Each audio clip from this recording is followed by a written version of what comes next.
Halo semua, saya Dias Karisma Parmato, mahasiswa HI Universitas Andalas Angkatan 2019 dengan nomor induk mahasiswa 1910852025. Kali ini saya akan menjelaskan mengenai apa saja sih tahapan sidang dalam ICJ beserta salah satu kasus yang pernah dipersidangkan di sana. Sebelumnya, video ini saya buat untuk melengkapi tugas dari mata kuliah hukum internasional. Oke, sebelum saya melanjutkan pembahasan lebih lanjut mengenai tahapan sidang dalam ICJ dan contoh kasusnya, kurang kesemsem rasanya kalau kita belum tahu apa sih ICJ itu.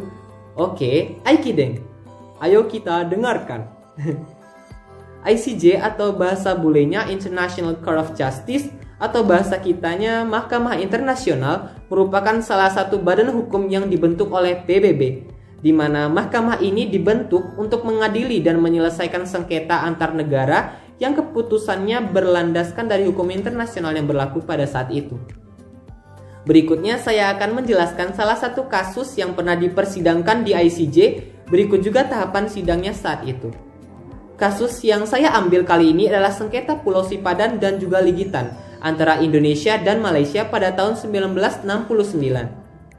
Kedua negara ini telah konsen atau sepakat untuk menyelesaikan sengketa wilayahnya ke ICJ.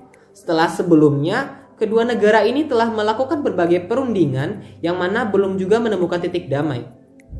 Awal mula sengketa ini terjadi ketika Indonesia dan Malaysia akan mengadakan pertemuan teknis hukum laut antar kedua negara, di mana masing-masing negara memasukkan Pulau Sipadan dan Ligitan ke dalam batas teritorialnya.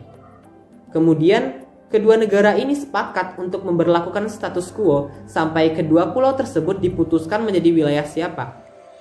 Status quo yang diberlakukan tersebut ternyata memiliki penafsiran yang berbeda dari kedua negara tersebut, di mana Malaysia menafsirkannya kedua pulau itu masih berada di wilayah mereka sampai sengketanya selesai. Nah, Malaysia bangunlah di Sipadan, saat itu resort pariwisata. Lah tentu Indonesia protes, karena menurutnya status quo itu berarti kedua pulau tersebut gak boleh diduduki sampai sengketa kedua negara ini selesai. Pada tahun 1998, masalah ini akhirnya dibawa ke ICJ. Masing-masing negara saat itu telah membawa pengacara setingkat internasional di samping para pejabat pemerintahan dari kedua negara. Pada saat itu persidangan dihakimi oleh 17 orang, di mana 15 orang merupakan hakim tetap dalam ICJ dan 2 orang lagi merupakan hakim yang ditunjuk oleh kedua negara yang bersengketa. Oke, masuk ke dalam tahapan sidangnya. Proses persidangan kedua negara ini dalam ICJ terbagi menjadi 2 bagian utama, yaitu argumentasi tertulis atau written pleadings dan argumentasi lisan atau oral pleadings. Pada tahapan argumentasi tertulis, kedua negara ini telah disediakan untuk menjelaskan posisi mereka dalam sengketa tersebut. Dalam argumentasi tertulis ini juga dibagi ke dalam 3 tahapan loh. Tahapan pertama adalah memorial, yaitu penyampaian dasar dari klaim kedua negara yang bersengketa, dalam hal ini Indonesia dan juga Malaysia. Pada tahapan kedua adalah counter, di mana masing-masing negara diberi kesempatan untuk menjawab klaim yang diberikan oleh masing-masing negara itu. Pada tahapan ketiga adalah reply, di mana pada tahapan ini kedua negara dapat menjawab kembali counter's memorial yang disampaikan sebelumnya dalam bentuk reply. Indonesia dan Malaysia memberikan memorials mereka pada November 1999.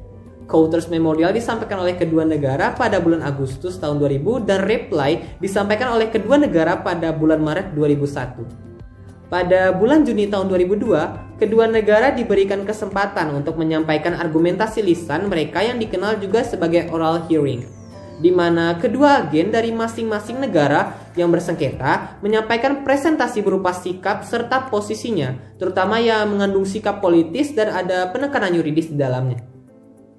Malaysia menyampaikan argumentasi lisannya pada tanggal 6 Juni tahun 2002 dan Indonesia menyampaikan argumentasi lisannya pada tanggal 12 Juni tahun 2002. Nah, dalam tenggat waktu jarak antara argumentasi lisan dan tertulis di antara kedua pihak yang bersengketa, negara Filipina muncul mendadak mengajukan permohonan untuk melakukan intervensi. Namun akhirnya ditolak oleh ICJ setelah melakukan proses reading for judgment pada 23 Oktober tahun 2002. Setelah para hakim anggota mempelajari dan mendiskusikan semua argumentasi yang disampaikan oleh kedua negara, Mahkamah Internasional atau ICJ pada tanggal 17 Desember tahun 2002 membacakan putusannya dan menetapkan bahwa kedua negara yang bersengketa dalam hal ini Indonesia dan juga Malaysia tidak memiliki alasan dan dasar hukum yang kuat untuk membuktikan bahwa Pulau Sipadan dan Ligitan merupakan bagian wilayah dari kedua negara tersebut. Nah, kedua negara yang sebelumnya sudah membuat special agreement di mana ICJ berhak menentukan siapa yang punya kedaulatan atas kedua pulau yang disengketakan oleh kedua belah pihak.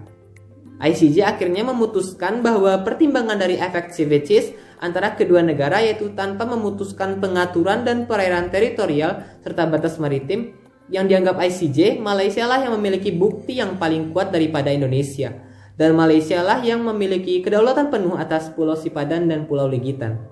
Keputusan ini didukung oleh voting dari hakim di mana Malaysia memenangkan 16 voting dan Indonesia hanya memenangkan 1 voting dari total 17 hakim.